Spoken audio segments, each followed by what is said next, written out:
Hello everyone. Today we'll be dealing with chemistry class 9, and the chapter I'll be discussing in this session is matter around us pure. In the first chapter, that is matter in our surroundings, we studied about matter and its physical nature. In this chapter we'll discuss about the chemical nature of matter. So let us start. The chapter is matter around us pure.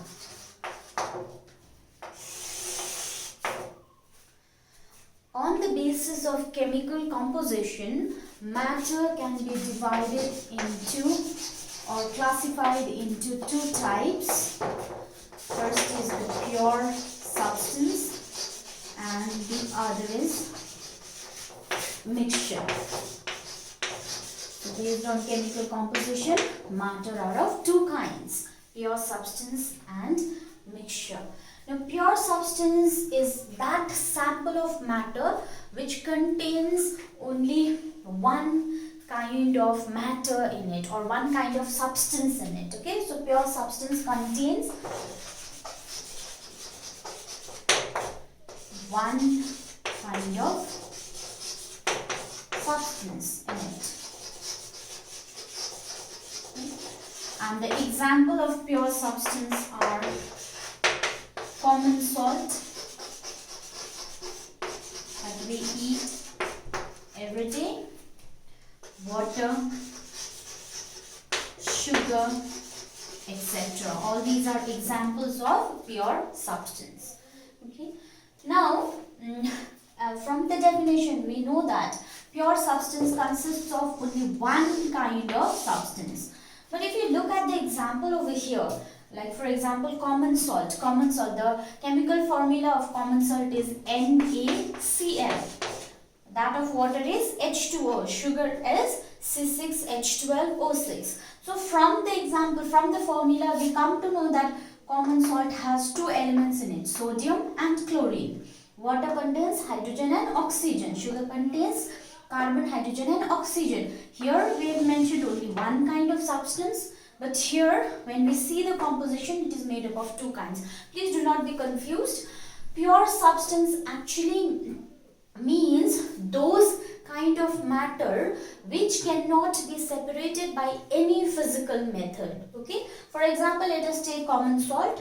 Common salt cannot be separated by any physical method into sodium and chlorine. Physical method means hand picking, sedimentation, decantation, filtration. When we adopt those methods, we cannot separate out sodium from chlorine. That is why it is considered as a pure substance. Same is the case with water and sugar. So here it contains only one kind of substance. But in case of mixture is that sample of matter that contains two or more substances in it. Okay, two or more substances in it. Example of mixture are air, mixture of various gases, soil, mixture of sand and salt. All these are examples of mixture.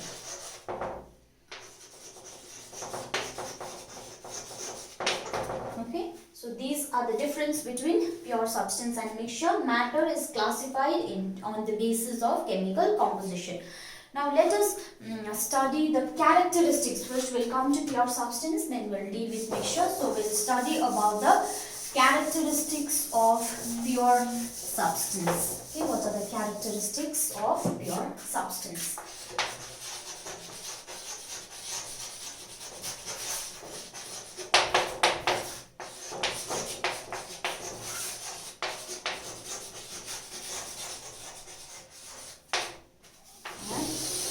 So the first characteristic of pure substance is that it is made up of only one kind of atom.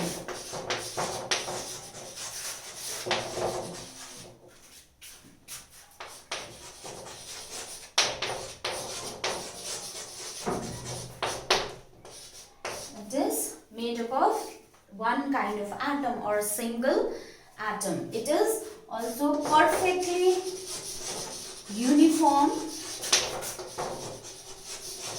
in composition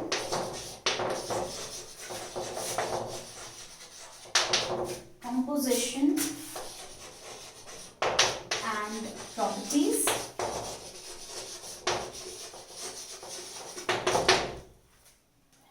The third characteristics of matter is the uniform composition does not change with time. Okay, so the definite composition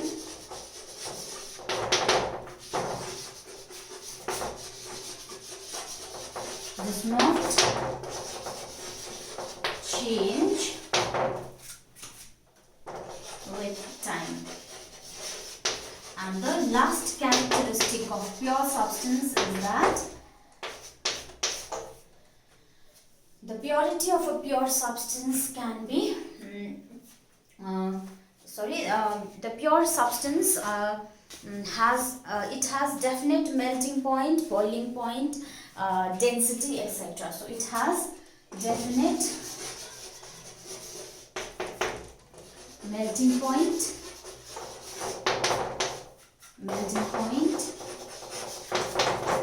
boiling point,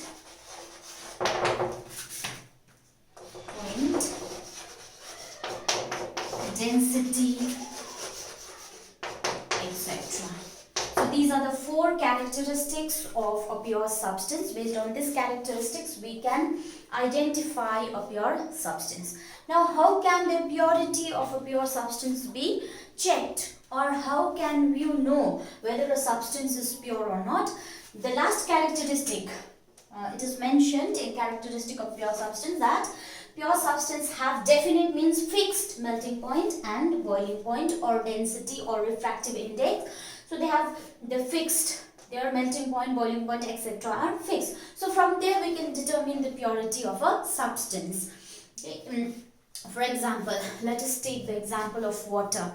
Water boils exactly at 100 degrees Celsius. Okay, water boils exactly at 100 degrees Celsius. If the water is pure, it will boil exactly at water boiling point is 100 degrees Celsius. So if the water is pure, it will boil at exactly 100 degrees Celsius. If you take a sample of water and if it does not boil at 100 degrees Celsius, if it boils above 100 degrees or below 100 degrees Celsius, then you will know that that sample of water is impure. Another example, let us take the example of phosphorus. Phosphorus is a solid, so we have to take a melting point. When we take liquid, we will consider the boiling point. So first, the melting point of phosphorus is 44 degrees Celsius. Now, that means if the sample of phosphorus is pure, it will melt exactly at 44 degrees Celsius. So in this way, we can determine the purity of a substance. These properties, the melting point, the boiling point, density, etc. are very, very sensitive to impurity. So even if we add a little bit of impurity to it, these properties will change, or the melting point or the boiling point will change. So that is how we will know the purity of a substance. Now, we'll come to mixture. Okay, what are mixtures? As already discussed before, as it is already discussed, that mixture is a sample of matter that contains two or more substances. More substances in any proportion. In any proportion. Before that, I forgot to mention that the pure substance can be divided into two types. It is further divided into two types. That is, let me show you so that will be clearer to you. Matter based on chemical composition is divided into pure substance and mixture. Pure substance is further divided into two kinds, the element and the compound, whereas mixture is also of two kinds, homogeneous and heterogeneous. And heterogeneous mixture. So this is how matter is classified based on chemical composition. Okay, so we were discussing about mixture. So mixture consists of two or more substances, and those substances are present in any proportion. Okay, present in any proportion. They are not in fixed proportion but in any proportion. So it consists of two or more substances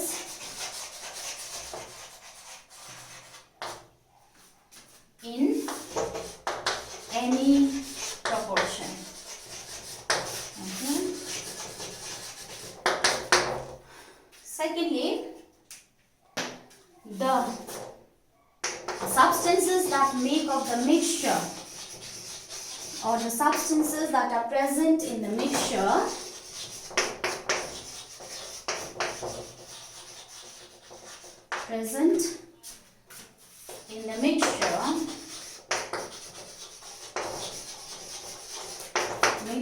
are called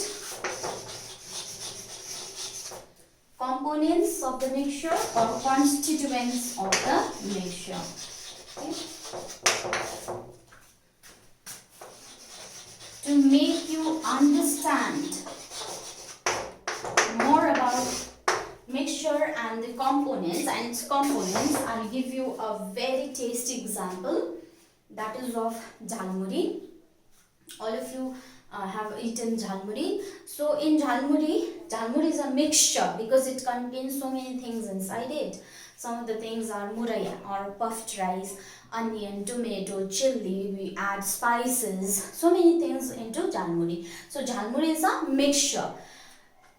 It need not exactly, you need not add exactly 2 onions or 2 tomatoes. You can add according to your taste. You can, some might add 1 onion, some might add 2 tomatoes. So the mixture contains substances present in any proportion. Further, the substances that are present in the mixture is called components. So the onion, the tomato, the puffed rice, they are the components of jhalmuri. So they are the components of a mixture. Okay, I hope you are clear with mixture and its components. Now we'll move on to the types of mixture. As I told you earlier, there are 2 types of mixture, homogeneous mixture and heterogeneous mixture. So first we'll deal with homogeneous mixture.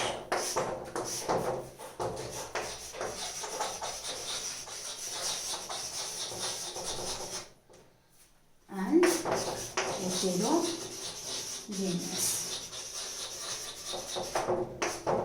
Now, if the components of a mixture are completely mixed together and are indistinguishable from one another, then such mixture is called homogeneous mixture. Okay, the components are completely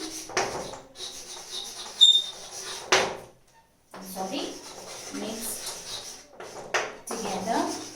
Components are completely mixed together and components are indistinguishable from one another. That means you cannot differentiate the components. Components are indistinguishable.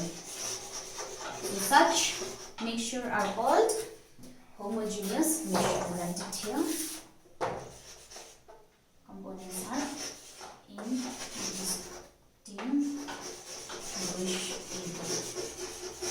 So such mixture are known as homogeneous mixture. Okay, these mixtures are perfectly uniform in composition and properties. Perfectly uniform means even, barabari. Okay, perfectly uniform in composition and properties. Okay, example of a homogeneous mixture is solution, sugar solution. Okay, or as you might have heard about alloys. Alloys are mixture of two or more metals, or sometimes a mixture between a metal and a non-metal is also known as alloy. Okay, there is an alloy, brass.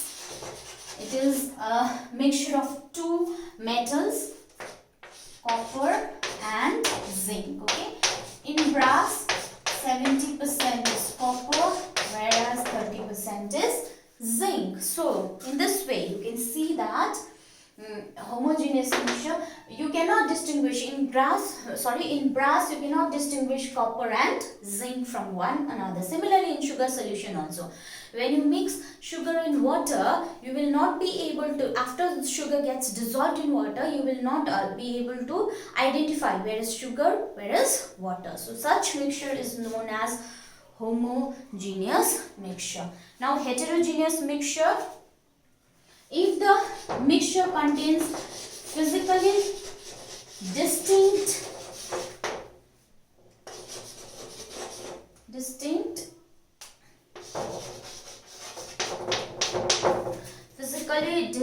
components, physically distinct parts, and has non-uniform composition. Physically distinct parts and has non-uniform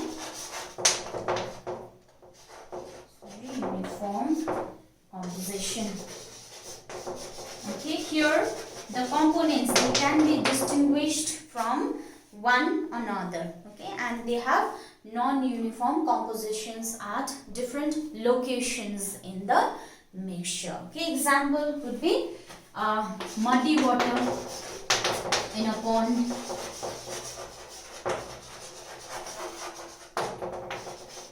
mixture between copper sulfate and salt. Okay, so we can distinguish the components from one another because the components are distinct from one another.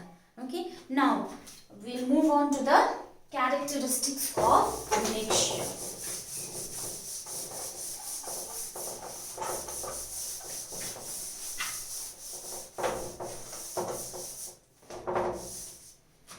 Move on to characteristics.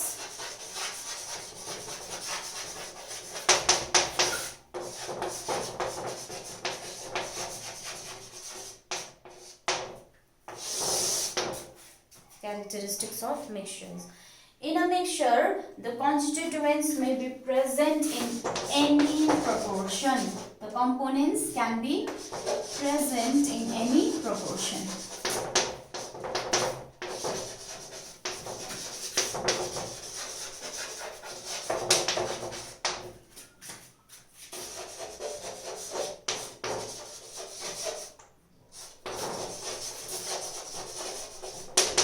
The components are easily distinguishable, okay, and the mixtures show the properties of all the components,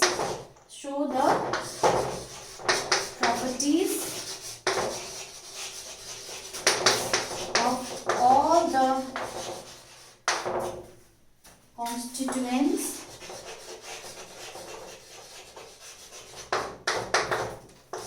present therein. That means, okay, if we take water and add sugar and salt in it, then the water will be salty plus sweet in nature. So it will show all the properties. That means it contains sugar and salt and water is tasteless. So it will show all the properties of the components. components that is present in the mixture. Okay. Now, third property is during preparation of a mixture, no energy such as heat, light or electricity is absorbed or evolved. So, during preparation of mixture,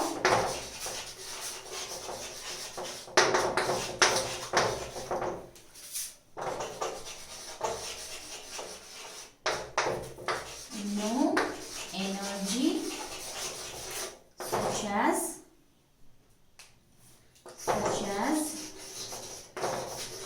heat, light or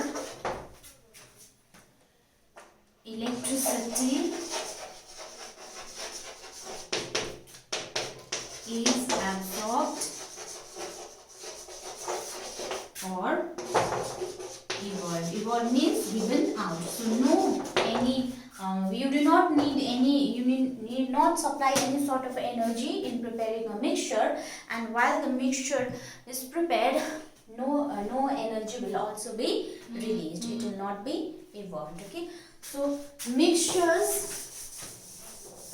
all the mixtures are heterogeneous except solutions. Okay, solutions are the only mixtures that are homogeneous. Okay, so point number 4, I think.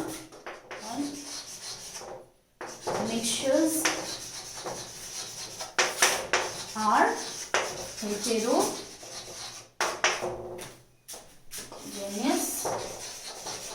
except solutions. Solutions are homogeneous means they are uniform in composition throughout, physically as well as chemically, means physically and chemically uniform throughout. Heterogeneous means they are not uniform, they are not barabari huँदैन भनेको composition raw properties तिनीहरुको. Okay, understood. Now the last property is the components of a mixture can be separated by any physical method. Okay, components of a mixture can be separated by physical method. Physical methods, some of the physical methods are hand picking, filtration, sedimentation, decantation, or involving magnets or using magnets. Okay. Now we'll move on to solution. Next subtopic is solution. Now solution is also a mixture, as already mentioned in the characteristic of mixture. It is a homogeneous mixture. Okay, so solution means a homogeneous mixture. Mixture of two or more substances are known as solutions. Homogeneous, as I already told you, it is uniform physically and chemically throughout. Okay, so it is a homogeneous mixture of two or more substances. Example of a solution would be sugar solution. For example, sugar solution means sugar dissolved in water, or salt dissolved in water, or dissolved in water. Salt dissolved in water is also a mixture. Vinegar is also a mixture because vinegar is a solution of acetic acid and water. Okay, so all these are examples of solution. Okay, in in solution, the mixture need not always be like in solution. Okay, all solutions can be a mixture of solid and solid. Solid and solid can be mixed together to form a solution, or liquid and liquid. Liquid and solid can be mixed together to form a solution, or liquid and liquid can be mixed together to form a solution, or sometimes even liquid and gas can be mixed together and form a solution. Solid and solid solution. Example of solid is alloys that I already gave you. Alloys are actually solutions. They are first melted and then mixed together, so they are solutions. Okay. Liquid and solid, you can give an example of sugar dissolved in water, that is liquid and solid. Liquid and liquid is vinegar. Acetic acid and water, both are liquid. Liquid and gas would be soda water. Soda water, in soda water, carbon dioxide and water is mixed together. Okay, so these are the kinds of solutions that we find in our everyday life. Now the solution. Solution, since it is a mixture, it has components. And the components of a solution are of two kinds. It has two components. Okay, solution has it has two components. Since it is a mixture, it will have component, and it has two components. Those components are solute and solvent.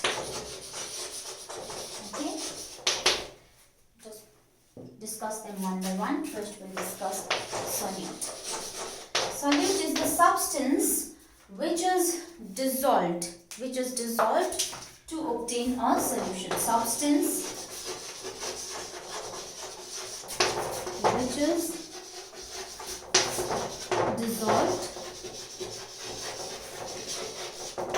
to obtain a solution.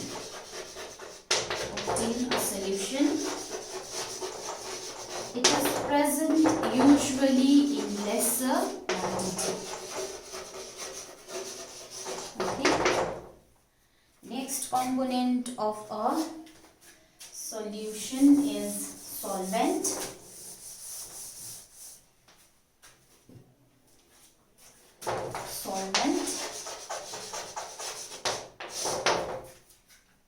The substance which dissolves a solute. Okay, substance which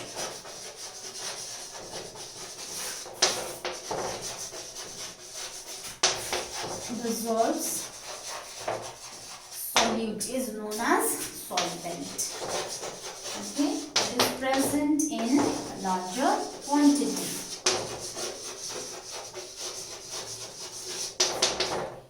Let us understand more about solute and solvent using an example.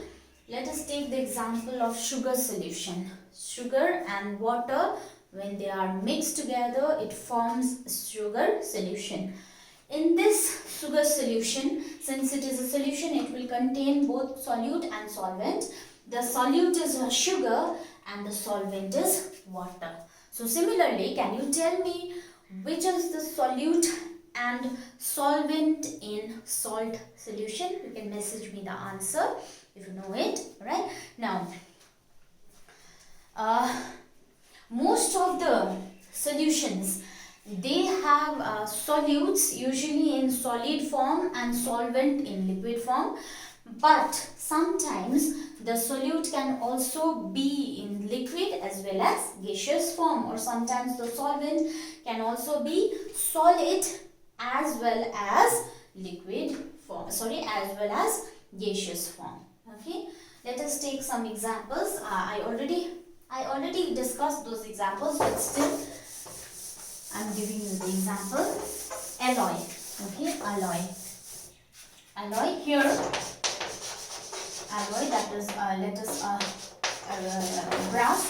Here, both the solute and the solvent are solids. Since they are metal, so they are solid. Okay. See, let us take another example. Vinegar. So here, solute is acetic acid, which is a liquid. Okay, and water, that is the solvent. That is water. It is also a liquid. So here both solute and solvent was solid. Here both solute and solvent is liquid. Okay. Another example of soda water. Here the solute is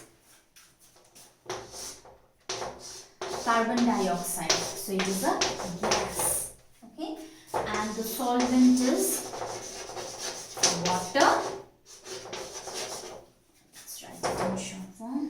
Water, which is a liquid. So even though most of the solutions contain solute in solid form and solvent in liquid form, but sometimes we also find deviations, okay, wherein we can find solute and solvent in different forms of matter. Okay, now let's move on to the next subtopic, that is types of solution. Okay, what are the types of solution? We'll move on to types of solution. There are different types of solution. Usually two types of solutions, aqueous and non-aqueous solution. First one is aqueous solution. The word aqua means water.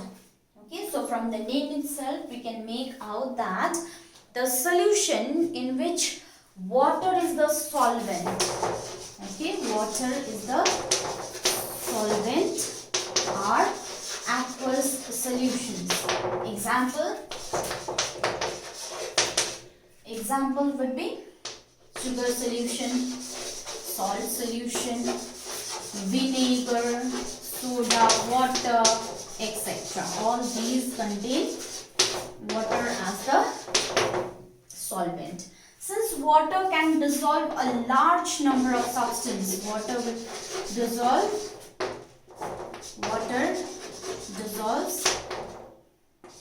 a large number of substances. So water is also known as universal solvent. Okay?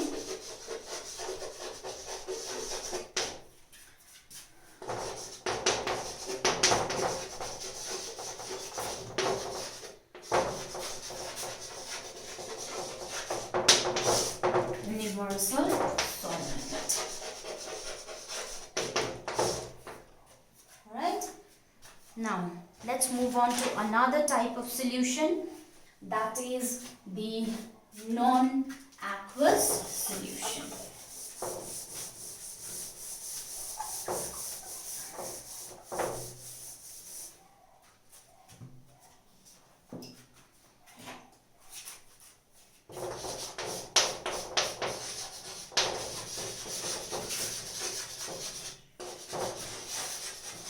The solution that is obtained by dissolving any solvent other than water is known as non-aqueous solution. That means the solutions without water. Okay, solutions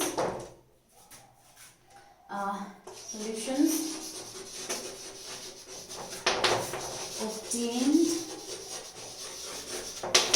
by dissolving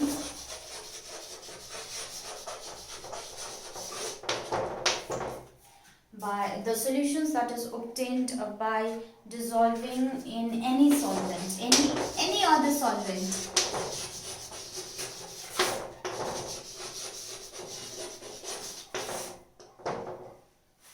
Any other solvent, any solvent other than water.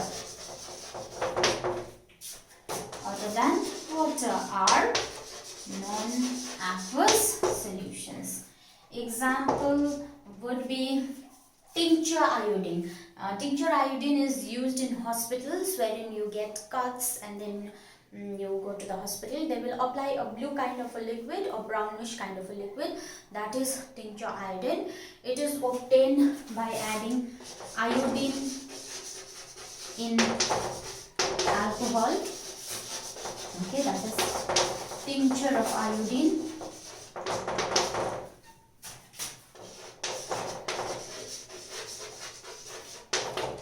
Example, this is example.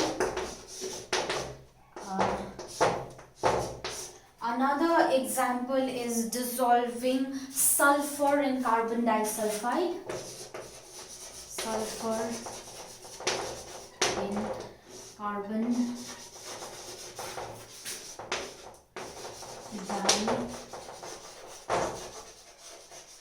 disulfide. And the third example is solution of again iodine in carbon tetrachloride. Carbon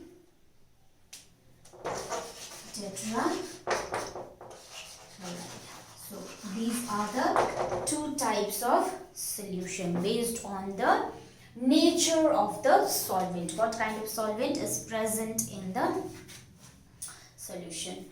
Now next subtopic is next is the characteristics of a solution. Okay, what are the characteristics that the solution possesses?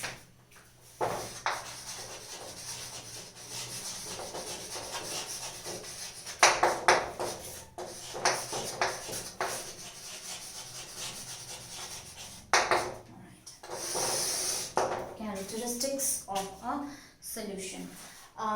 A true solution or simply a solution has some characteristics from which we can identify it.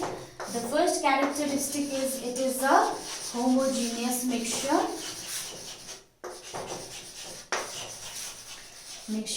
Wherein the size of the particle is below or smaller than 1 nanometer.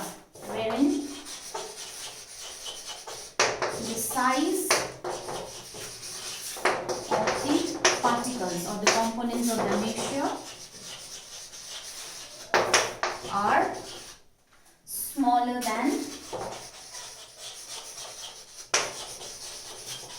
1 nanometer, that is 10 to the power minus 9 meter. Okay. So it is, in other words, we can say that it is very, very small. So it cannot be seen with naked eye. It can be seen only with the help of a microscope. Okay. Second property is the true solution is clear and transparent. Like sugar solution, it is clear and transparent. Now third property is does not scatter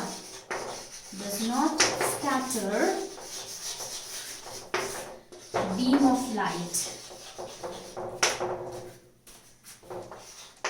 If you shine a beam of light through a true solution or simply a solution, it will not scatter that beam of light.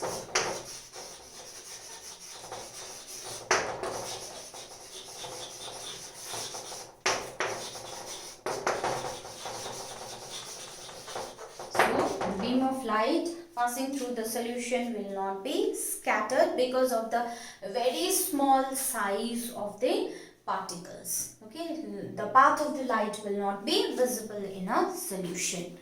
And next property, the components that are present in the solution cannot be separated by filtration. Okay,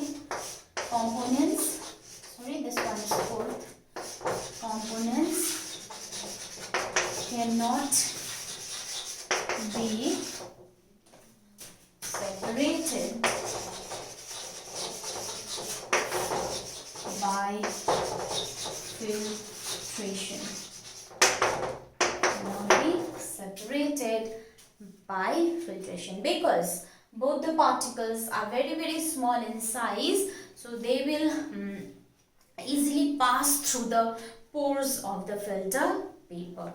And last one is, when the solutions are left undisturbed, the solute particles will not settle down. That is, the solution is stable. Okay, the solute particles, when left undisturbed,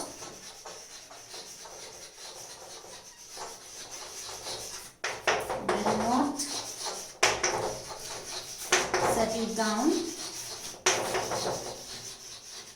That means the solution is stable. So these are the characteristics of a solution. This is all for today's session. I hope you are clear with whatever concepts we dealt with. If you have any problem, you can, after watching the video, you can message me.